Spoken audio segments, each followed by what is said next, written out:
માંગરોળ શહેરમાં ભૂમાફિયાઓએ માઝા મૂકી હોય તેમ બેફામ બનતા માંગરોળ સરકારી રેવન્યુ વિભાગની જમીનોમાં ખુલ્લેઆમ પેશકદમી કરતા હોવાની આશંકા સાથે ચર્ચા ચકડોળે ચડી છે।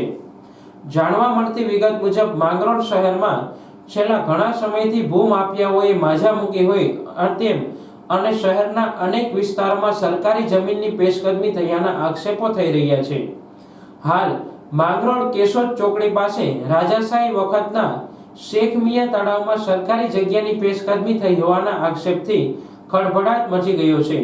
જૂની સરકારી જમીનમાં પેશકદમીમાં ફરી મોટો વધારો કરી અડધા ભાગના તળાવમાં ફરી પેશકદમી કરી હોવાની આશંકાથી ફરિયાદો ઉઠી છે।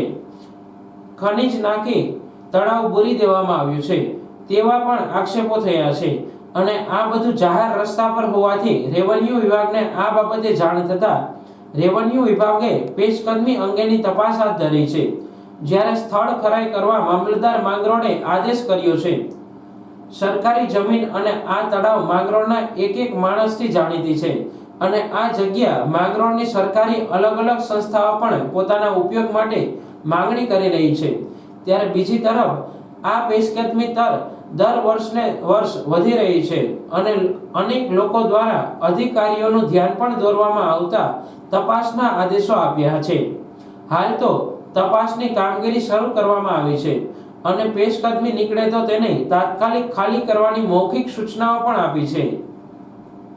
તળાવમાં પેશકદમી થતી હોવાની રજૂઆતો મળી હતી। આ માટે મેં મારા તલાટી મંત્રી સિટી તલાટી તથા સર્કલ ઓફિસરને પણ સૂચના આપી છે।